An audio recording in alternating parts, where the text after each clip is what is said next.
Ay, lo que lo liga.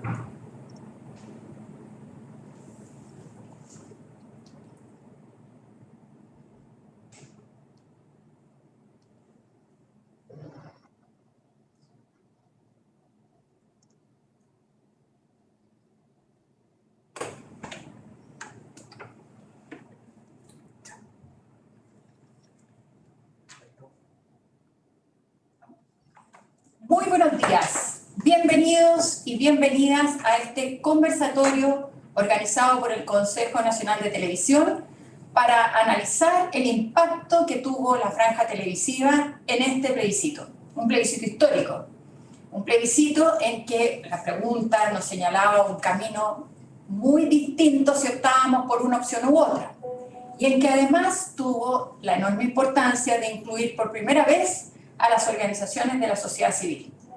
De acuerdo a un estudio realizado por el CNTV con la Escuela de Comunicaciones y Periodismo de la Universidad Adolfo Ibáñez, más del 60% de las personas consideraron muy valiosa la participación de la sociedad civil en esta franja electoral.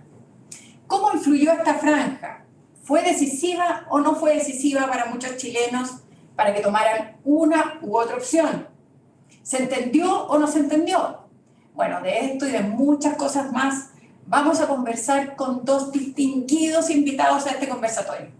Yo quiero agradecerles en primer lugar a ambos el que se hayan estado dispuestos a participar en este conversatorio, porque realmente los dos le suben el nivel a esta conversación. Nos van a hablar desde perspectivas muy distintas y muy interesantes. Por una parte está con nosotros Roberto Ixinson, gerente de Asuntos Públicos de Cadena, ciencista político y magíster en Comunicación Estratégica, padre del ESE y miembro del Círculo de Empresa y Sociedad de ICAE. Y también nos acompaña Mauricio Morales, académico de la Universidad de Talca, periodista de la Universidad Andrés Bello, cientista político de la PUC, maestro en Ciencias Sociales de la Flaxo y doctor en Ciencias Políticas de la Pontificia Universidad Católica.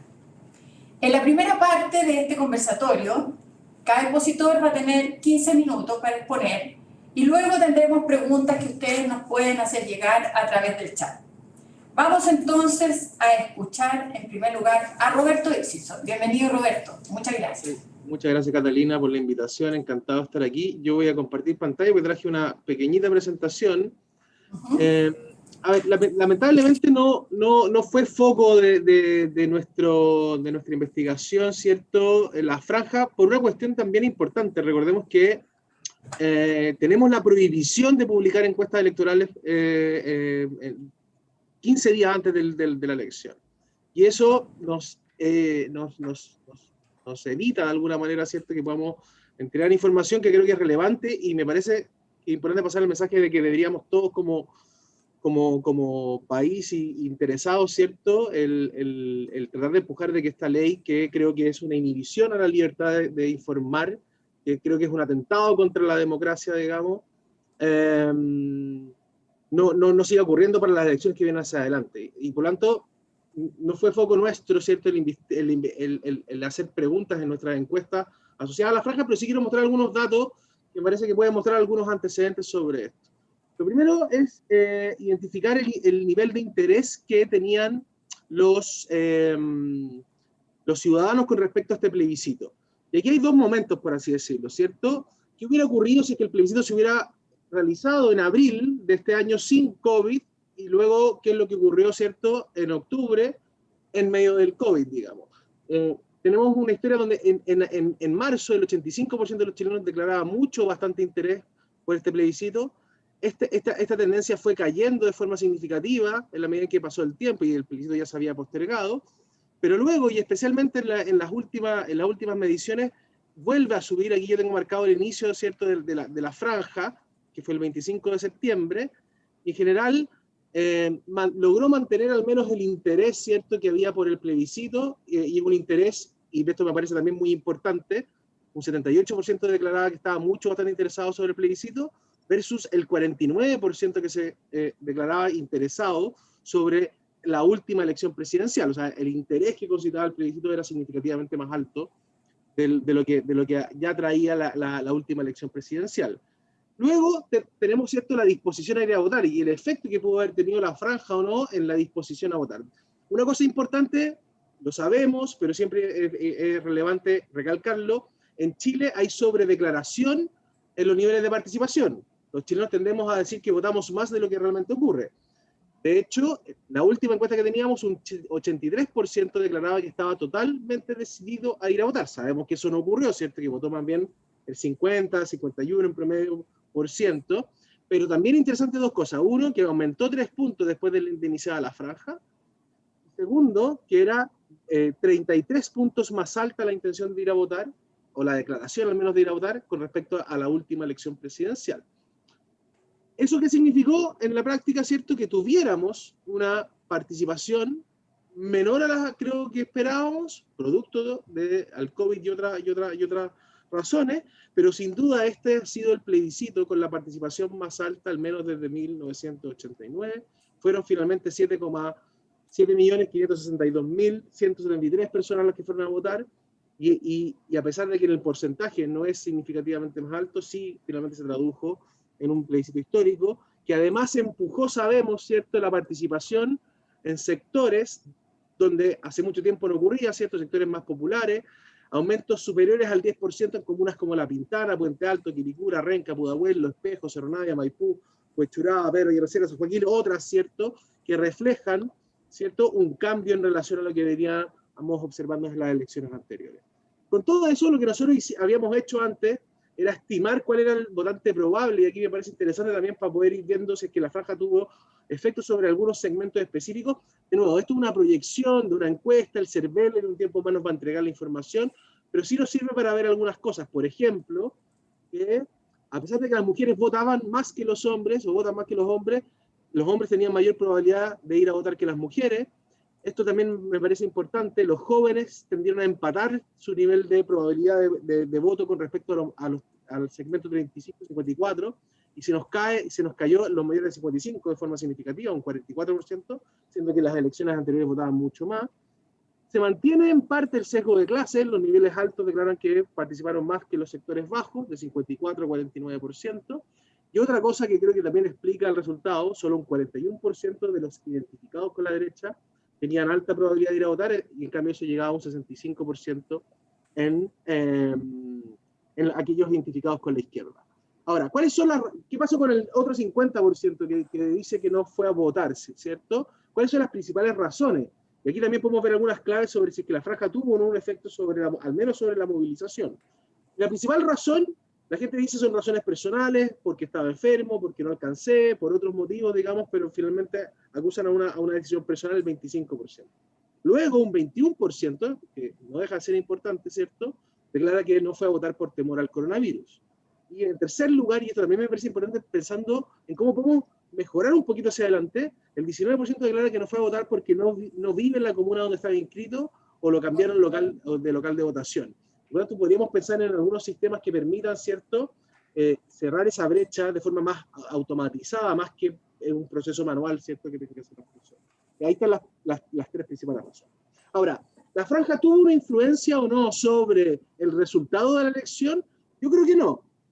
Creo que no la tuvo. Nosotros hicimos más de 40 mediciones, hemos hecho más de 41 mediciones sobre el apruebo y el rechazo, o sobre el acuerdo o desacuerdo con que Chile tuviera una nueva constitución desde el 2015, y si uno observa el promedio de todas las encuestas, más o menos el 73%, y en base a 100 era casi 78-79%, que es lo que finalmente terminó ocurriendo. Ahora bien, igual hubo un efecto, porque tuvimos una moderación en la semana del 20 de marzo, ¿cierto? Y luego un aumento significativo, relevante del apruebo, que volvió a enviar a los niveles normales que había tenido anteriormente. Eso puede reflejar un efecto no de la franja, pero más bien tengo la impresión de que independiente, ¿cierto?, de la franja, el resultado hubiera sido prácticamente el mismo que veníamos observando desde el 2015. Ahora bien, si la franja tuvo o no un efecto, es posible, ¿cierto? Y el efecto que pudo haber tenido es un aumento en el apruebo, en los márgenes, y una caída en los márgenes del rechazo. Ahora, donde yo sí creo que sí tuvo un efecto la franja, específicamente tengo la impresión de que fue más bien en el mecanismo.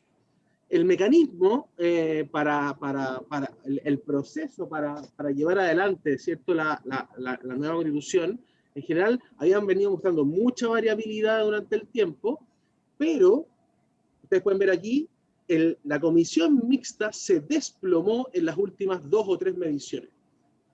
Todos esperaban un resultado más estrecho entre la convención constituyente y la convención mixta, y en las últimas 2 o 3 mediciones se desplomó. Y esa brecha, nosotros de hecho anticipábamos ya en los últimos días que el apruebo iba a tener una brecha más, o sea, que la convención constituyente iba a tener una brecha más amplia con la mixta de lo que el apruebo iba a tener con el rechazo. ¿Y por qué creo esto? Si uno ve la franja, creo que aquí hay 2 factores. Uno es que la franja del rechazo se concentró excesivamente en criticar a la política, criticar a los políticos, y por otro lado, voceros del rechazo también ya estaban anunciando que iban a votar rechazo, pero convención constituyente. Por lo tanto, creo que esos 2 factores, la franja criticando al político y el vocero voceros del rechazo criticando a los políticos, anuncian convención constituyente, generó este efecto significativo, ¿cierto?, que explica la brecha hoy día entre ambas convenciones, digamos. Ahora, termino con algunas ideas generales que también me parecen importantes. Lo que nosotros pudimos hacer el día de la elección es una encuesta entre las 7:30 y las 9:30 de la noche, que nos dio un resultado 77-23, con un punto de diferencia de lo que había sido el resultado de la elección, que nos permitió perfilar al votante del apruebo y al votante del rechazo. Y cosas importantes que creo que vale la pena rescatar y que podrían también haber algunos efectos después que podamos relacionar con la franja. Por ejemplo, interesante que en el perfil del rechazo, evidentemente, más significativo en los mayores de 55 años, de estratos altos, todo eso era esperable, más gente de derecha, el 70%, pero por ejemplo interesante que en el voto evangélico, el 43% votó rechazo. Son 20 puntos más, ¿cierto?, que el promedio nacional. Entonces ahí hubo un factor interesante. En el apruebo, otras cosas importantes, ¿cierto? 1/3 de la derecha terminó votando apruebo, casi 1 de cada 2 votantes de Piñera el 2017 terminó votando apruebo. El mundo independiente se volcó muy mayoritariamente por el apruebo, del 87%, y eso explica el 72-28 finalmente. Hay una brecha generacional, hay una brecha de clase, digamos, relevante, y esas cosas también pudieron haber tenido factores. Con todo, si uno ve en el fondo la estructura del apruebo, prácticamente el 45% del apruebo viene de sectores entre 18 y 34 años, y eso también me parece un factor importante o interesante. ¿Cuáles son las principales razones? Esto nos sirve para ver si es que la franja logró transmitir mensaje o no, digamos, para votar apruebo. La principal, por lejos, está asociada a terminar con la desigualdad social en pensiones, salud y educación. Y la segunda, la legitimidad de origen, terminar con la constitución de Pinochet, digamos. Y yo creo que aquí, en las razones de apruebo al menos, y si uno ve el principal contenido de la franja, a pesar de que el contenido, de alguna manera, está las franjas del apruebo, más bien, no creo que fueron sobre esta idea principal que era garantizar derechos sociales, sino que jugaron con otro tipo de cosas y por lo tanto no veo una correlación muy alta, podemos discutirlo, digamos. Y sobre el rechazo, la principal razón para votar rechazo está asociada a que no era necesario hacer una constitución, sino que reformarla, y en segundo lugar, más lejos, porque el plebiscito fue impuesto por la violencia, y en general y en tercer lugar, porque desconfío en los políticos. Y yo lo que pude ver de la franja, creo que se concentró mucho en la violencia, mucho en la desconfianza de los políticos, y poco en la idea principal para votar rechazo, que era, no es necesario cambiarla entera, es necesario reformarla. Y por lo tanto creo que eso pudo haber tenido también un impacto negativo, al menos en los márgenes, sobre la prueba del rechazo. Y con eso me voy a quedar. Lo último que quiero decir, que me parece que es importante, a propósito de lo que estamos viendo, es cómo se está perfilando el resultado de las elecciones hacia adelante, ¿cierto? Nosotros le preguntamos, ¿usted votaría por quién en la próxima convención? La gran mayoría, el 34%, declara que votaría por un candidato independiente. Luego, en empate, ex nueva mayoría o ex concertación, y Chile Vamos, 11% cada uno. 6% para el Partido Republicano José Antonio Kast, interesante ese nivel de voto, y luego más atrás el Partido Comunista o el Frente Amplio. Y digo esto porque si alguien cree que esto fue un triunfo de la izquierda o una derrota de la oposición, o una derrota, perdón, de la coalición de gobierno, digamos, creo que se equivoca, digamos. Este fue un triunfo de Chile, fue un triunfo de los independientes, de los que no tienen posición política, fue un el apruebo tiene una cara a Chile, no tiene una cara específica, a pesar de que puedan haber sido más jóvenes o no, digamos. Y me parece que esto es interesante para lo que viene en el proceso hacia adelante y en las próximas franjas también que vamos a tener en el futuro. Eso es lo que quería compartir con ustedes, al menos en los datos que tenemos hoy día disponibles. Muchas gracias, Roberto. Vamos a ir con la presentación de Mauricio y después abrimos un diálogo entonces entre ambos presentadores y vemos si las personas que están participando quieren o hacen alguna pregunta vía la web. Adelante, Mauricio. Bien, franja electoral y resultados políticos se titula mi presentación. Voy a tratar de ser lo más sintético posible y también tratar de realizar un análisis comparativo con experiencias de plebiscitos anteriores que nos pueden servir para iluminar las conclusiones que vayamos sacando de este plebiscito.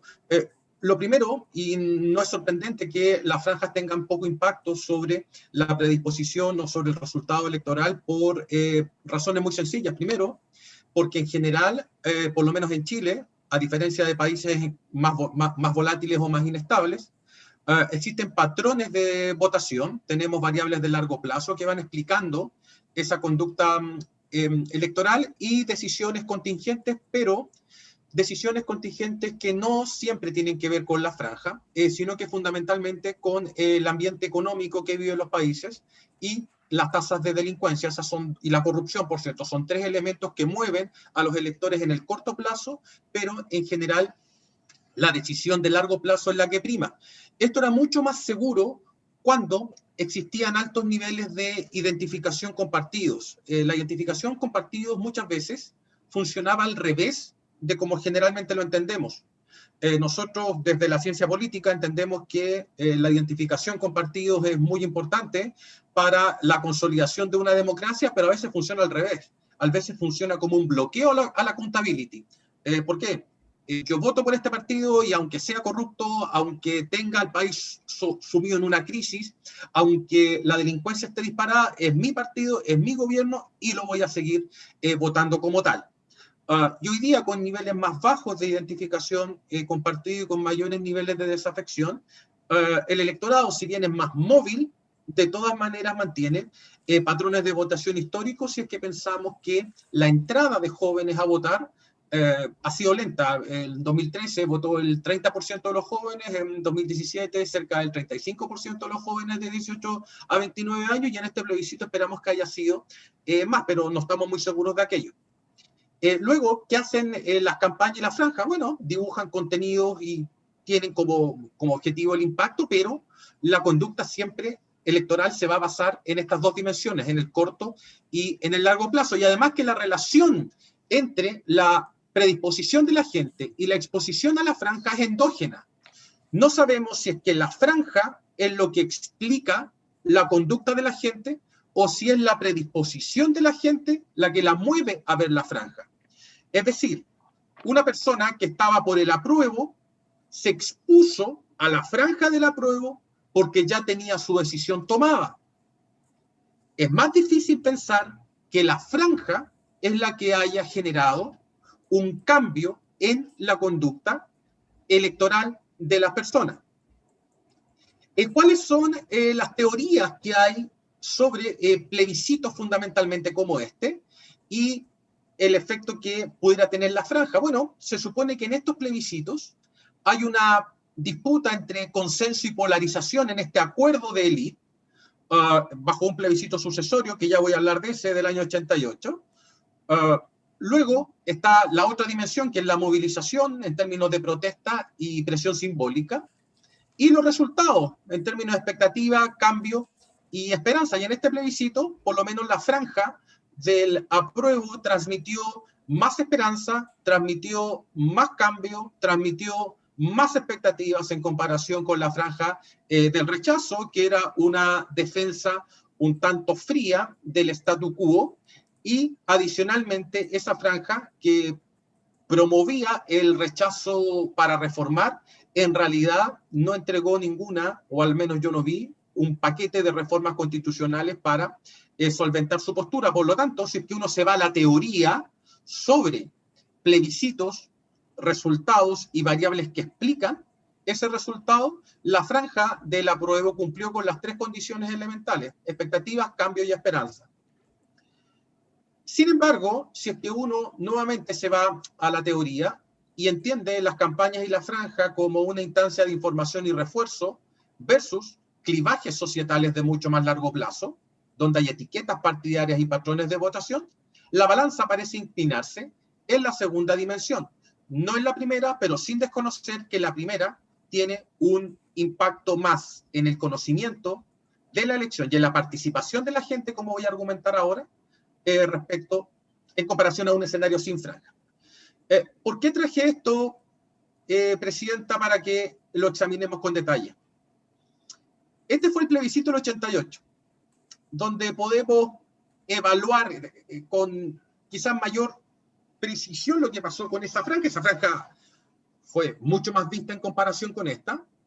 Era un plebiscito en que Chile se jugaba la vida y en que abunda la tesis de que fue gracias a la franja que el no se impuso en ese plebiscito. Es decir, acá tenemos dos tensiones. Primero están las teorías más del marketing político, que adscriben a esa hipótesis, y están las teorías más sociológicas, que adscriben a que son en realidad las tendencias de largo plazo y el rol de los partidos políticos en ese plebiscito, lo que explicó el triunfo del no. Miren, estas son las encuestas del CERC entre el 87 y el 88.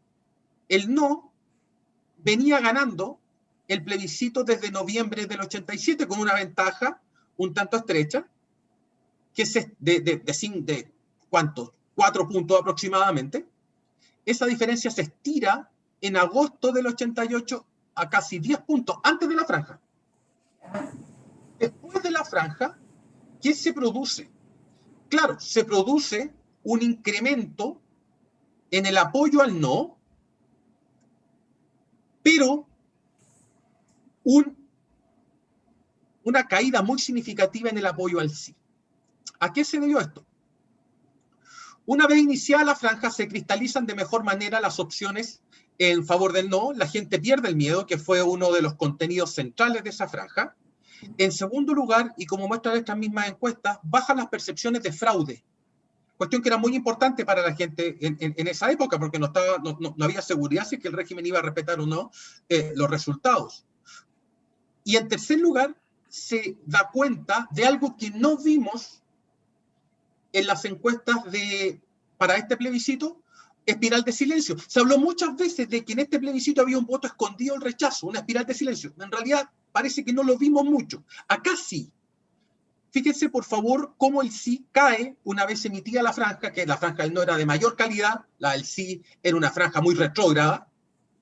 Produce un descenso muy significativo en los apoyos al sí. Solamente el 20% terminó señalando que iba a votar por el sí, en circunstancias de que al final fue un 43%. Ahí sí que teníamos una espiral de silencio, y esa espiral de silencio tiene relación directa con la emisión de la franja. Entonces, claro, no es que la franja haya explicado el resultado exitoso del no. ¿Contribuyó? Claro que contribuyó, pero contribuyó más en cristalizar las preferencias hacia el no, en sacar a la gente a votar, transmitiendo que el plebiscito iba a ser transparente y los resultados iban a ser respetados, y luego esa franja, por las diferencias brutales en términos de calidad, terminan por desincentivar a la gente del sí a señalar en una encuesta de opinión que iba a votar por el sí, y en circunstancias de que finalmente lo termina haciendo. ¿Qué quiero decir con esto? Que si bien es cierto, las franjas pueden tener un efecto, como lo estoy mostrando acá, de manera bien directa sobre la votación, pero no así sobre la predisposición a votar. De hecho, bueno, estos son unos modelos estadísticos que no vienen al caso explicar en detalle, pero acá se le preguntaba a la gente si veía la franja todos los días o si la veía algunos días. La gente que la veía todos los días votaba por el no en casi un 70%, que era gente del no, como decía, pero que veía la franja, que se exponía a la franja. No era que la franja haya cambiado su preferencia electoral. Y si uno lo ve por edad, claro, incrementos en la edad reducían la exposición a la franja en esa época,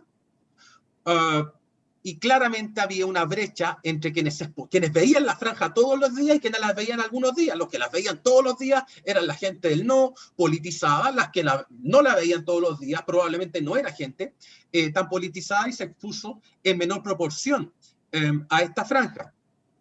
Lo mismo a nivel de ingresos. La exposición a la franja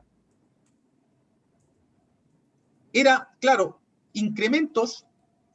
Acá tengo las personas que le alcanza bien, que le alcanza justo, que tenía dificultades y que sufría penurias. Y la opción de voto en los sectores más populares, claro, fue mayor hacia el no y, de paso, con una mayor exposición a esa franja en comparación con los sectores más ricos. Es decir, la franja, el año 88, tuvo un impacto fundamentalmente en las personas más pobres, que a lo mejor no todos tenían televisión, pero de todas maneras se expusieron a la franja, y como el miedo no se distribuye aleatoriamente, el miedo a un plebiscito inseguro el año 88, a lo mejor esta franja contribuyó precisamente a aplacar esos miedos. Bueno, ¿cuál fue el objetivo de esta franja 2020? Uno de los objetivos consistió en sacar más gente a votar. Y acá, permítame decirlo con la mayor fraternidad posible, creo que si es que ese fue el objetivo de la franja, no fue muy exitoso. ¿Por qué? Porque si bien votó numéricamente más gente, la participación apenas aumentó en un par de puntos porcentuales en comparación con 2017, e incluso menos si la comparamos con la primera vuelta del año 2013. Sin perjuicio del efecto COVID, en un análisis comunal que me tocó hacer midiendo el efecto de las tasas de incidencia del COVID en la participación, el efecto es positivo. O sea, no quiero decir con esto que ojalá tengamos más tasa de incidencia de COVID para que la gente vaya a votar. No, lo que estoy diciendo es que las comunas más pobres que tenían mayor tasa de incidencia del COVID salieron en mayor medida a votar, tal como lo decía Roberto recién. Por lo tanto, uno podría suponer que la franja cumplió parcialmente el propósito de sacar más gente a votar y que fue más exitosa en los sectores populares del Gran Santiago. Al menos eso es lo que podríamos decir.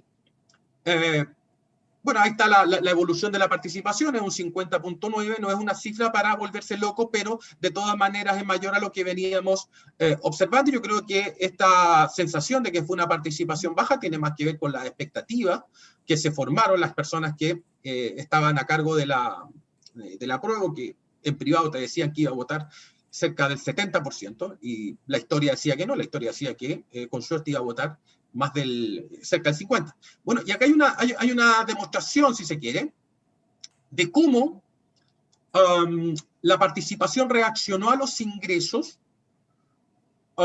y en el caso de la región metropolitana, que es el gráfico que está a la derecha, se advierte que incrementos en la pobreza favorecieron la participación comparada con 2017 en las comunas de la región metropolitana y particularmente, como muestra el gráfico, en las comunas más pobres.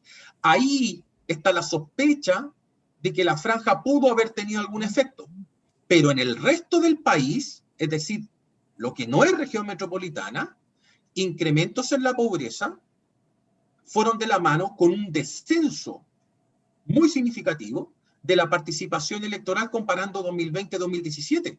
Entonces, si uno piensa que uno de los objetivos de la franja fue que la gente saliera a votar, al parecer ese efecto fue más fuerte en la región metropolitana y en especial en las comunas urbano-populares, pero que en el resto del país el efecto fue por lo menos, valga la redundancia, menos visible. De hecho, en las comunas rurales la participación cayó de manera muy sustantiva. No sabemos si es que la gente en las zonas rurales se expuso o no se expuso a la franja, pero por lo menos, de acuerdo a estos datos, claramente esas comunas que históricamente habían votado más en Chile terminaron votando sustancialmente menos. De hecho, en la región metropolitana, si la participación aumentó en 520 y tantos mil votos, en la región metropolitana fueron 450.000.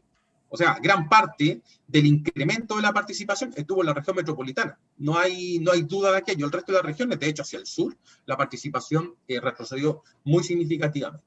¿Cuáles serían mis conclusiones? Bueno, que las franjas actúan como refuerzo para los duros, dado que los duros son los que más se exponen a la franja, y no es que la franja altere necesariamente las preferencias de los electores. De hecho, el año 1988, que fue el año que les mostré recién, en que la franja era la estrella de ese plebiscito, no pareció existir un cambio, no pareció producir un cambio en las preferencias, pero sí una mayor cristalización de las mismas y una mayor sensación de que se podía ganar ese plebiscito, de que el plebiscito iba a ser transparente y que no iba a haber fraude.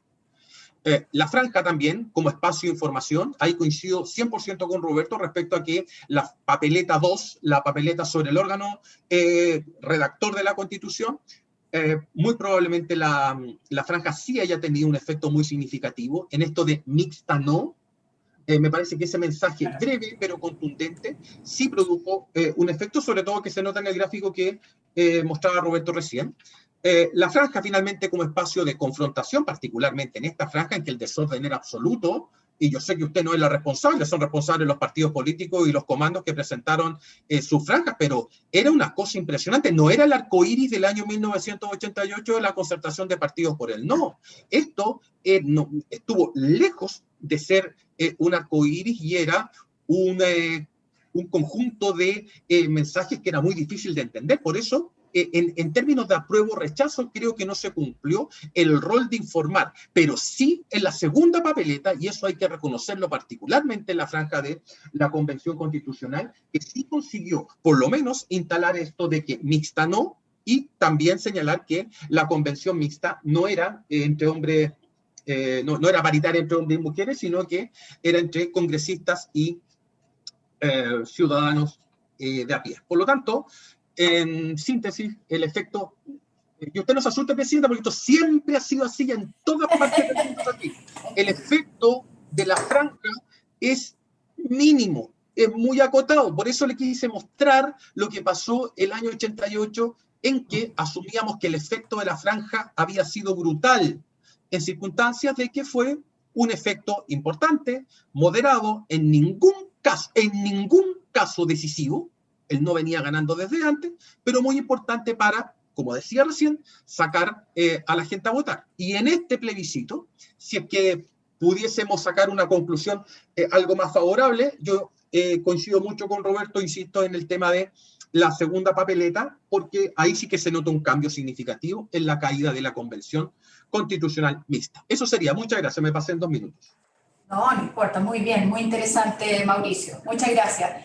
Bueno, yo creo que ambos coinciden en que la franja sí tuvo una importancia en aumentar la participación de las personas.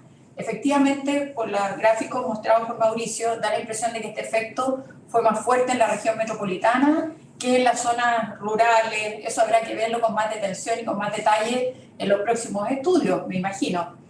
Y además que tuvo un efecto en la información. Mucha gente no sabía muy bien qué significaba esta convención mixta o esta convención constitucional, y la franja tuvo el efecto de poder informarse mejor. También influyó, da la impresión, en esto de que la convención constitucional tuviera un resultado tan contundente. ¿Qué piensas tú de lo que ha afirmado Mauricio, Roberto? ¿Comparte las conclusiones de Mauricio o hay algún aspecto que te gustaría destacar o aportar otra información que sea importante? En términos generales estoy completamente de acuerdo con lo que mostró Mauricio. Me parece súper interesante también el análisis más bien teórico que se hace, ¿cierto?, sobre cuáles son los objetivos de la franja. Y creo que en este caso, y también como decía Mauricio, esto no es responsabilidad de usted como presidente del CNTV, sino que creo que más bien del contenido que los partidos políticos decidieron exponer en la franja, a pesar de que de que tuvimos un buen resultado en términos de participación, nos quedamos cortos. O sea, en general hubiéramos esperado un plebiscito en torno a los 8 millones. Y salvo que yo esté equivocado, no seguí la franja todos los días, digamos, pero yo eché de menos en el contenido llamados a ir a votar, llamados a movilizar. Y eso no ocurrió, digamos. Los partidos políticos recurrieron a recursos, como mostraban también las encuestas, que tampoco apuntaban a las principales razones para votar apruebo o para votar rechazo. Mucho recurso para mostrar la marca, para mostrar al presidente del partido, al rostro, digamos, o para visibilizar ciertos conceptos como el de la violencia en el caso del rechazo, digamos, que no lograron el efecto quizás que era más importante, que este fuera un plebiscito de mucha participación. O sea, creo que, de nuevo voy a moderar, pero que logramos el objetivo, ¿cierto? Hay algunos que decían antes que esto podía ser, incluso planteaban la duda si es que el plebiscito tenía menos de X% de participación, si teníamos que considerarlo como válido. Por lo tanto, acá había un debate y un temor evidente sobre que la participación fuera baja. Hubo una participación razonable, más alta que la última presidencial, pero uno hubiera esperado que efectivamente hubiéramos votado 8 millones. Entonces, claro, ahí cuesta separar el efecto COVID, el efecto no vivo en Santiago, voto en Punta Arenas, digamos. Y también creo que aquí la franja, y estoy de acuerdo con cuando Mauricio dice, no vimos una franja cohesionada desde la prueba y tampoco desde el rechazo, pero principalmente en el apruebo, que tenía en el fondo quizá ese llamado, creo yo, si el mensaje hubiera sido salgamos a votar, hubiéramos tenido un efecto mucho más positivo sobre el apruebo del que finalmente tuvo, digamos. Eso en términos generales. Bueno, primero decir que el rol del CNTV en esto fue un rol sumamente importante porque fijó la normativa de quienes participaban, definió los tiempos y además pedimos que se incorporara a la sociedad civil en un ejercicio democrático, democracia directa como un plebiscito, y habiendo tenido una ciudadanía tan protagonista en los sucesos que llevaron a este plebiscito, no podía haber quedado al margen. Pero el Consejo Nacional de Televisión no hace los contenidos, solamente tiene el resguardo técnico y además resguarda la integridad de esos contenidos. Es decir, llegan acá y nosotros resguardamos esos videos o lo que incorporan los partidos políticos, los independientes, y nos aseguramos que ese mismo contenido sea el que se emite en televisión. Más allá no llega la responsabilidad del Consejo, sin perjuicio de que siempre para nosotros es una tarea importante el análisis de cómo funcionó esta franja y qué impacto tuvo en la ciudadanía como lo estamos haciendo ahora. Y en ese sentido yo quería preguntarle a Mauricio si ve algún efecto en esto de que la franja sea, porque si uno ve las votaciones por regiones, se da cuenta que no hay, salvo que hay diferencia en el margen, pero en general las tendencias se mantienen a lo largo del país, salvo en alguna comuna muy significativa o en algunas comunas en que las cosas se salen de margen. Y en ese sentido, ¿qué rol tiene la televisión en unificar estas preferencias? Porque eso llama también la atención. Hay algunos países en donde es perfectamente posible anticipar un tipo de votación de acuerdo a cierta identidad cultural o a ciertas realidades laborales, etcétera, o si son más agrarias o no. En Chile ha pasado que en general en las últimas elecciones hay una tendencia a que el voto se uniforma a lo largo del territorio. Y en eso, ¿qué rol le ves tú a la televisión como el mecanismo a través del cual llega principalmente este mensaje? Que puede influir en el margen, pero influye porque al final termina unificando una visión de todo un país que tiene realidades muy distintas. Claro.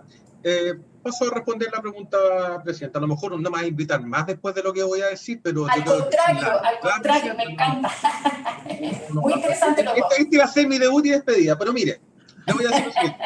En el caso de este plebiscito, y particularmente en la franja de apruebo y rechazo, que no estuvo bien lograda en comparación con la otra, con la segunda papeleta, quiero hacer la distinción. Pero considerando eso, la gente salió a votar igual, no por la franja del apruebo y el rechazo, sino que a pesar de la franja del apruebo y el rechazo, porque eran franjas extraordinariamente personalizadas. Y eso es lo que no se puede entender. ¿Por qué? Porque este era un plebiscito por ideas, por propuestas, por proyectos de país. Y sin embargo, los partidos optaron particularmente en el caso de los del apruebo, por personalizar mucho la franja en lugar de entregar esos contenidos. Era una opción, pero me parece que fue una opción equivocada. Respecto a lo que usted pregunta, la distribución territorial de la participación en Chile sigue una especie de U invertida. La mayor participación se ha registrado históricamente en las regiones de O'Higgins y el Maule. En este plebiscito, la región metropolitana mandó, eso sí, participó cerca del 57% y venía votando cerca del 48% en la última elección. En el extremo norte y en el extremo sur, la participación siempre ha sido históricamente más baja. Ahí tenemos procesos de balcanización de la política. ¿En qué sentido? Que combinamos dos factores que son nocivos para una democracia, que es un incremento en la fragmentación partidaria y una caída en la participación electoral. Ahí usted tiene partidos que nacen, mueren, líderes que se van cambiando sistemáticamente de partido, forman partido, vuelven a su partido original y siguen ganando igual. ¿Cuál es el rol de la televisión ahí? A mí me parece que es un rol muy importante, particularmente en materias de información. ¿Por qué le digo esto? Porque a un líder que se presenta como candidato en una de esas zonas, lo que más le conviene es que vote poca gente. ¿Por qué?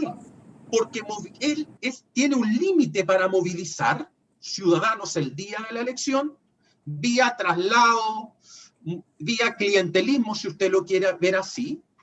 Pero ahí el incentivo, lo que espera un candidato de esa naturaleza es que vote muy poca gente, con el fin de que los movilizados por ese candidato tengan un peso mayor, una ponderación mayor a la hora de contar los votos. Ahora bien, si es que se realizan campañas para que la gente salga a votar, por sobre todo este año, a mayor participación, menor control tienen esos liderazgos, esos caciques locales sobre el resultado. Por eso, Presidenta, cuando se aprobó el voto voluntario, se escucharon aplausos desde el extremo norte y desde el extremo sur, precisamente porque estaba el dato y la evidencia de que la participación se iba a derrumbar en esas zonas. Y si usted analiza el volumen de participación por comuna versus los niveles de fragmentación en términos de liderazgos, se va a dar cuenta que la participación puntúa mejor en aquellas zonas en que hay menos fragmentaciones, que hay más orden. ¿Me explico? En la región metropolitana, por más que haya emergido el Frente Amplio, que está bien, en Maule, en O'Higgins, y yo diría desde Coquimbo hasta Araucanía, Biobío, tenemos un sistema de partidos en forma, con todos sus bemoles, con menores niveles de participación en comparación con los 90, pero es en forma. Y ahí se registra mayor participación. Y justamente en los extremos es donde menos participación hay y donde más caudillaje existe. Por lo tanto, una forma de romper con esos niveles de personalización de la política, que tanto los criticamos, pero que muchas veces legislamos para que haya más personalización, lo podemos discutir en otro momento, pero esto de los independientes me parece que va un poco por ahí, aunque usted se me vaya a enojar, pero son evidencias que las podemos discutir. El hecho de que la televisión compense los niveles de información de la gente podría producir mayores niveles de participación y con eso una mayor institucionalización de los partidos políticos en esas zonas. Bien, muchas gracias. La misma pregunta para Roberto. Yo creo que la televisión todavía tiene un rol fundamental en informar y también tiene una influencia decisiva en la formación de opinión. Es el principal medio de comunicación hoy día. Pasó por un mal momento, hay que decirlo, después del 18 de octubre. Fue muy criticado el rol en ese momento, siendo superado en la encuesta que nosotros tenemos por las redes sociales, especialmente por Facebook. Pero hoy día la televisión es fundamental, digamos. Ahora, si efectivamente tuvo un efecto sobre la disposición al votar apruebo o rechazo, yo creo que no. Si es que tuvo un efecto en aumentar la participación electoral, yo creo que no. Pero por el contenido, no por la organización misma de la franja, digamos. Creo que aquí los partidos políticos no están demostraron a través del contenido expresado en la franja que no entienden en el fondo cómo conectar con la opinión pública. Sí, valoro y creo que es importante que la televisión, a través de la franja, haya dado espacio a organizaciones civiles que no tendrían oportunidad alguna de transmitir su mensaje si no fuera a través de estos espacios. Yo creo que eso es significativamente importante. Creo que ayuda a construir capital social, que es lo que necesitamos hoy día en Chile más que nunca, digamos. Creo que eso hay que mantenerlo y fomentarlo en los próximos procesos electorales. Donde sí hubo un efecto, creo, en la combinación de la franja más la posición de los voceros del rechazo, es en la caída de la convención constituyente, perdón, de la convención mixta. Y luego, finalmente, me parece que, de nuevo, la televisión hoy día juega ese rol fundamental. Ahora, se está segmentando mucho el consumo de medios. Para los jóvenes hoy día sigue siendo más importante las redes sociales que la televisión. La televisión está más concentrada en las generaciones más adultas, digamos. Y que una generación más adulta que en este contexto tenía miedo, al menos en algunas comunas, ¿cierto?, a salir a votar, digamos. Un 20% lo declara, digamos. Entonces, ahí el público que está más cercano a la televisión hoy día era el que paradójicamente tenía más temor, ¿cierto?, ir a votar, y por lo tanto eso puede haber tenido un efecto ciertamente también en el resultado de la participación. Bueno, y para finalizar, una pregunta de futuro, porque tenemos 3 franjas que se nos vienen en el próximo año. Entonces, es un espacio que se ha considerado muy importante porque finalmente iguala las posibilidades de muchos actores. Es cierto que también invisibiliza a otros, pero tomándolo como un espacio importante para la democracia, ¿cuál creen ustedes que debieran ser los refuerzos para los actores que van a participar en la próxima franja, que ya no vamos a estar hablando de un plebiscito, sino que vamos a estar hablando de procesos electorales? Estamos hablando del proceso de los constituyentes, el proceso de las elecciones primarias, el proceso de las elecciones presidenciales y parlamentarias. Entonces, ¿cómo reforzarían ustedes esta carga para los canales, pero es un derecho ciudadano, y si valoran la existencia de la franja como está establecido hoy día? La pregunta para cada uno de ustedes. Mauricio, y después terminamos con Roberto, o Roberto y Mauricio, no sé, como quieran. ¿Vamos a tener franja para los convencionales, Presidenta, o no? Así es. Vamos a tener franja para los convencionales. Vamos a tener franja para los convencionales. Pero es una muy buena noticia. Ya. ¿Por qué es tan importante hacer la franja para los convencionales? Y disculpe que me vaya un poco hacia atrás, un poco solamente. Cuando hay elecciones nuevas, elecciones que debutan, lo que suele ocurrir es que incremente, que empuje la votación nula y blanca. Pero no es una votación nula y blanca por rechazo, sino que es una votación nula y blanca por desconocimiento.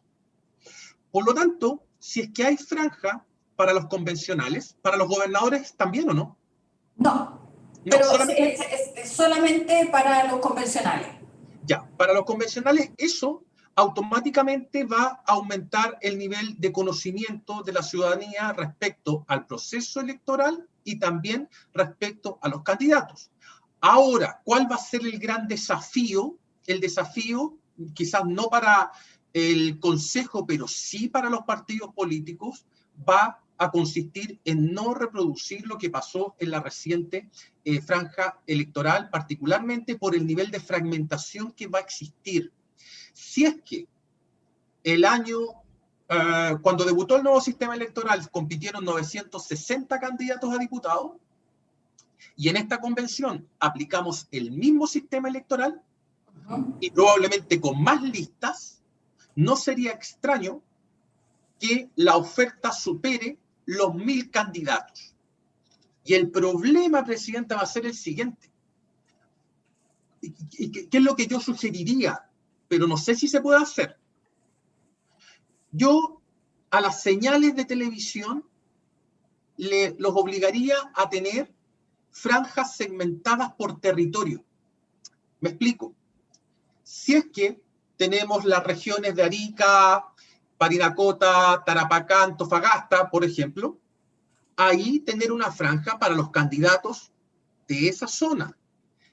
Y en el sur exactamente lo mismo, con el fin de que esto sea parcelado, porque, Presidenta, si es que fuese un distrito único nacional, ahí no habría problema y hacemos franjas nacionales.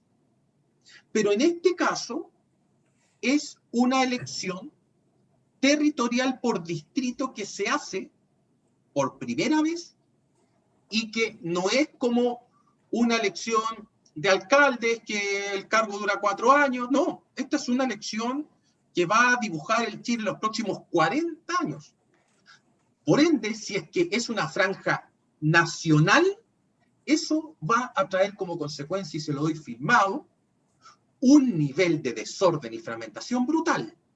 En cambio, si esto se hace segmentado territorialmente, incluso yo lo haría más, yo diría, en cada región que la franja sea con los candidatos de esa región. Porque de lo contrario, fíjese usted, ¿qué posibilidad tiene de entregar su mensaje un candidato de Punta Arenas si es que, ¿cuántos segundos le van a dar acá a nivel nacional? O un candidato de un distrito, no sé, de Parral. Casi no va a tener oportunidad de aparecer. En cambio, si es que esto se segmenta territorialmente, créame que ahí sí el efecto va a ser sustancialmente mayor en las dos dimensiones que hemos señalado hasta ahora, la dimensión de participación y la dimensión de representación. Y acuérdese usted que muy probablemente los caudillos de estas zonas no les guste la idea, precisamente porque va a contrapelo de lo que señalábamos recién, que bajos niveles de participación permiten mantener el nicho, permiten mantener electores cautivos, me permiten ganar elecciones. Si corre más información y esa información es de la zona, porque en regiones funciona distinto el anclaje que tiene la ciudadanía con sus representantes, eso va a producir un resultado muy positivo. No sé si se puede hacer, Presidenta, pero le doy esa sugerencia, si se quiere. Vamos a estudiar, Mauricio. Muchas gracias por la sugerencia. Roberto. No, a mí me parece fundamental que haya efectivamente franja para una elección nueva. Ahora, va a ser interesante de nuevo el rol de los partidos que tienen la definición sobre el contenido que la franja exponga, ¿cierto? Sobre ella creo que vamos a ver un rol importante de alcaldes en esas franjas que tengo a pensar que van a apalancar mucho constituyentes. Recordemos que las elecciones van a ser simultáneas. Vamos a tener, Mauricio sabe mejor que yo esto, pero son 5 papeletas. Tenemos constituyentes, alcaldes, concejales, gobernadores regionales, 4, porque los cores no son ahora, ¿no? No, son después. 4 papeletas, y por lo tanto la cantidad de candidatos va a ser infinita. Tengo la impresión de que los partidos van a tener que optar, como dice Mauricio, por mensajes más comunes, al menos si es que porque parcelar la franja pues, es una buena idea, digamos, pero va a ser complejo en términos también de producción. Y por lo tanto tengo la impresión de que si van a tratar de pasar un mensaje común, la idea va a ser apalancar ya sea al alcalde como marca que arrastre constituyentes o al partido para que en el fondo sea también el que arrastre constituyentes, digamos. No, si van a haber 3, 4, 5 listas, digamos, por cada distrito, digamos, la cantidad de candidatos es infinita, digamos, y va a ser difícil que puedan comunicar desde ahí, digamos.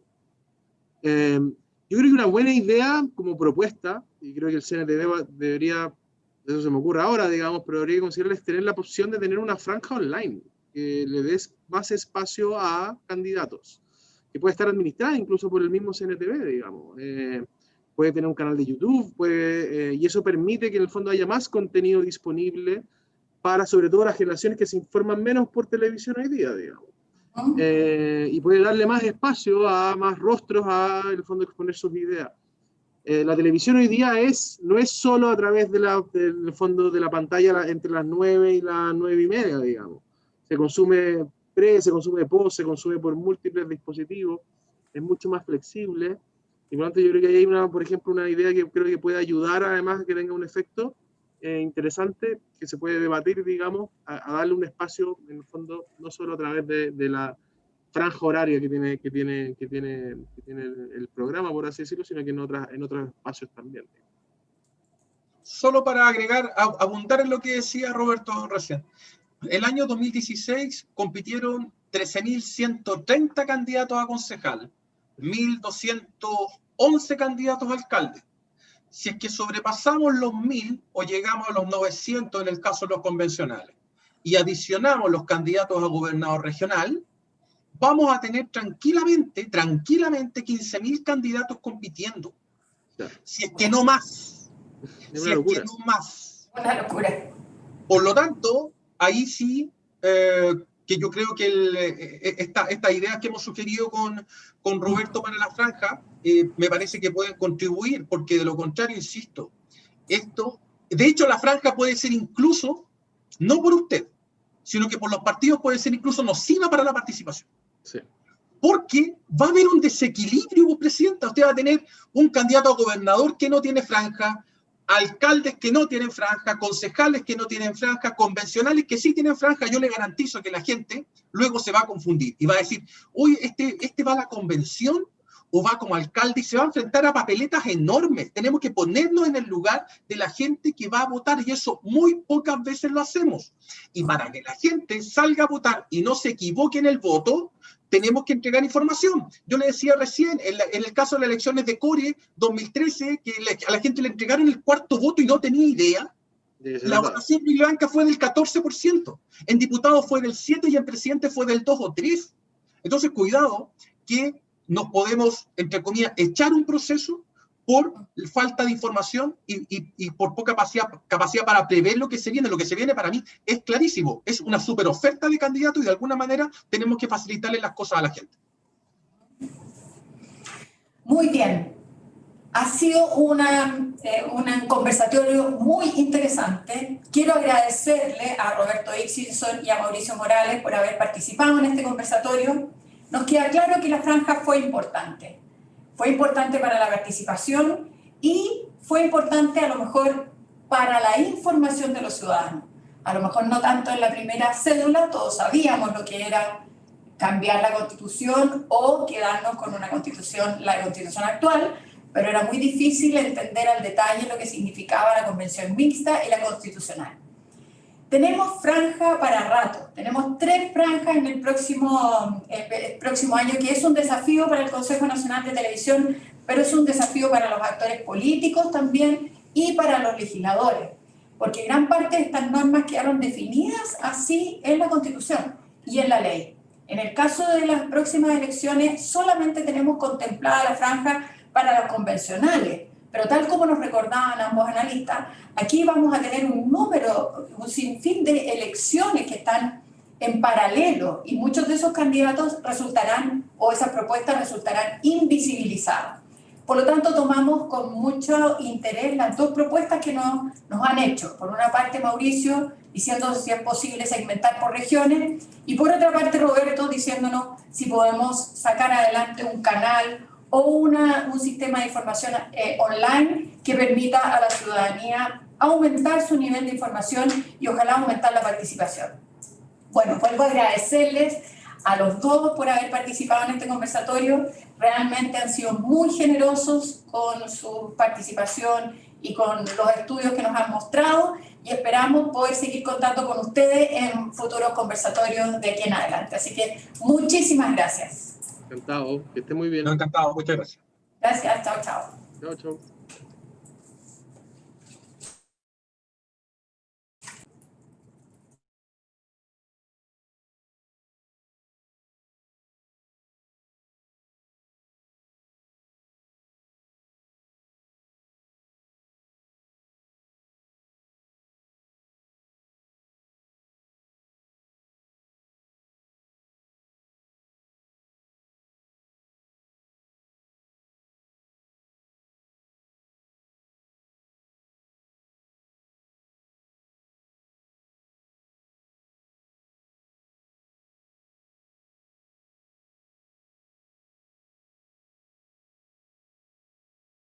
Estas cuestiones, porque